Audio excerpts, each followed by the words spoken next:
Welcome sa Tagalog Horoscope, ang iyong gabay sa pang-araw-araw na buhay. Hatid namin ang pinakadetalyadong horoscope na magsisilbing gabay mo sa pera, trabaho, pag-ibig, kalusugan, at swerte. Naway magtagumpay sa buhay ang lahat ng ating tagapakinig at subscribers sa buong mundo.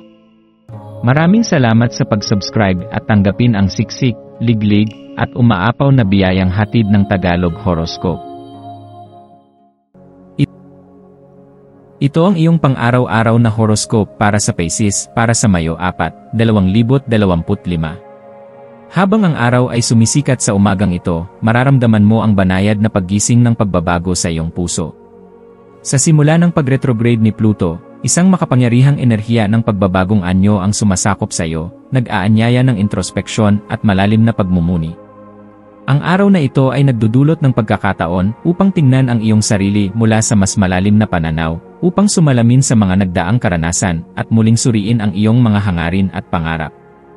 Huwag matakot sa mga emosyonal na pagbabago na maaaring dumaan sa iyong buhay. Iyakapin ang mga ito at hayaang dumaloy ang mga ito sa iyong pagkatao tulad ng tubig na dumadaloy ng malaya at maayos sa isang tanawin. Tanggapin ang lahat ng aspeto ng iyong emosyonal na kalagayan at gamitin ang mga ito bilang gabay sa iyong mga susunod na hakbang. Ngayong araw, may pagkakataon kang maglaan ng oras upang makapag-reflect at mag-isip ng mas malalim tungkol sa iyong sarili at sa iyong mga ugnayan sa ibang tao. Ang enerhiya na dulot ng pag-retrograde ni Pluto ay nagpapakita ng mga aspeto ng iyong pagkatao na maaaring kinakailangang baguhin o itama. Ito ang tamang pagkakataon upang mag-isip ng mas malalim at magsimulang magbago upang maging mas tapat sa iyong tunay na sarili. Huwag matakot na magtanong sa iyong sarili ng mga mahahalagang katanungan, gaya ng, ano ang mga bagay na nagdudulot ng tunay na kaligayahan sa akin? Paano ko mapapalakas ang aking mga relasyon? Ang mga simpleng tanong na ito ay makakatulong sa iyong paglago at pagbabago. Ang pag-retrograde ni Pluto ay hindi isang masamang bagay, kundi isang pagkakataon upang magsimula ng mas malalim na proseso ng pagpapabuti ng sarili.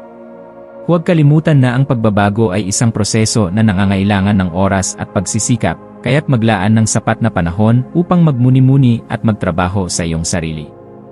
Sa araw na ito, ang pangunahing mensahe ay ang pagbibigay ng mas marami sa iba.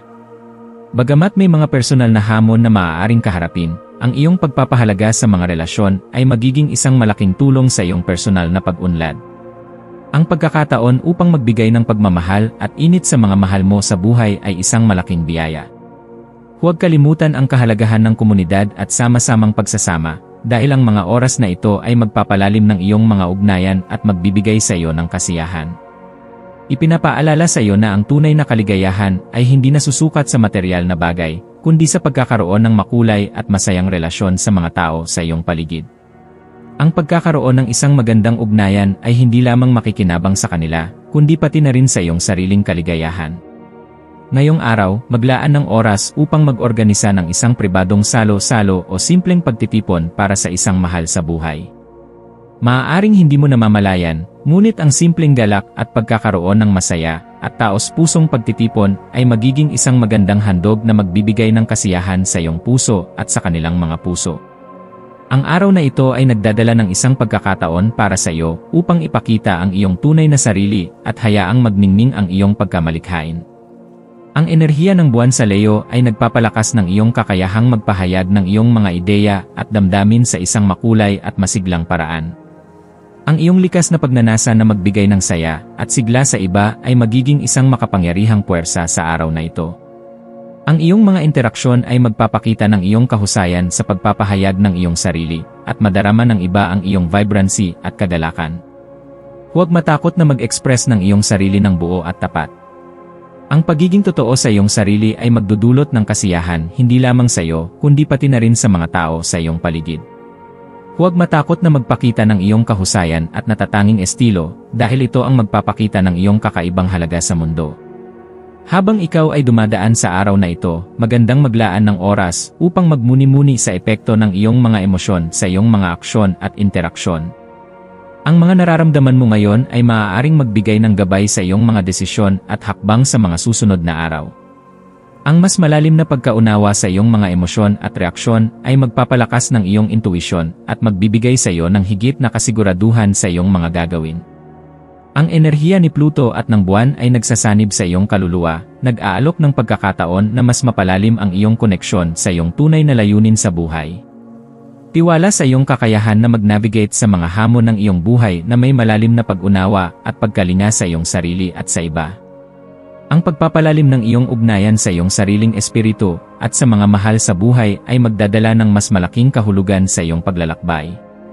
Sa aspeto ng iyong buhay na naugnay sa kasalukuyan, ang pinakamahalagang bahagi ay ang pagpapalakas ng iyong koneksyon sa iyong komunidad. Ang pagbibigay at pagtanggap ng pagmamahal mula sa mga tao sa paligid mo ay magdadala ng positibong enerhiya na makakatulong sa iyong paglago. Ipinapakita sa iyo ng mga maswerteng numero ang 3 at 7, dalawang numero na may malalim na koneksyon sa komunikasyon, pagmamahal, at spiritual na pag-unawa. Ang 3 numero ay nagpapakita ng isang panahon ng pag-unlad at pagkakaisa, samantalang ang 7 ay nagdadala ng mensahe ng pagninilay, kagalakan, at pagtanggap ng sarili. Ang iyong maswerteng kulay ay dilaw, isang kulay na naugnay sa liwanag, kasiyahan, at personal na lakas. Magdudulot ito ng positibong enerhiya at sigla sa iyong araw. Ang maswerteng gawain para sa iyo ngayong araw ay ang mag-organisa ng isang pagtitipon o simpleng aktibidad na magpapalakas ang lahat ng mga dalangin ng ating mga subscribers. Na sana'y paggawa ng mga bagay na magpapasaya sa kanila sa buhay sa iyong sarili ay magdadala ng mga mas magagandang karanasan. Payapa at masayang huwag kalimutan na ang bawat aktibidad ay isang pagkakataon upang ipakita ang iyong malasakit at pagmamahal sa mga mahal mo sa buhay. Ng mataimtim ang lahat ng mga komento oras at atensyon sa kanila ay hindi lamang makikinabang sa kanila, kundi pati na rin sa iyong emosyonal na kalusugan at kaligayahan. Ng masayang buhay sa mundong ibabaw. Sa pagtatapos ng araw, maglaan ng oras upang magmuni-muni sa lahat ng iyong mga karanasan. Maraming salamat sa panonood ng iyong horoscope ngayong araw sa iyong sarili at sa iba. Naway gabayan ka ng mga bituin sa iyong landas. Pagkakataon para magbago at mag-improve. Huwag kalimutang mag-like, share, at subscribe para sa iba pang na magbigay ka ng pagmamahal. Magbabalik din ito sa iyo ng mas maraming kagalakan at kasiyahan. Hanggang sa muli, manatiling konektado sa universo. Sa bawat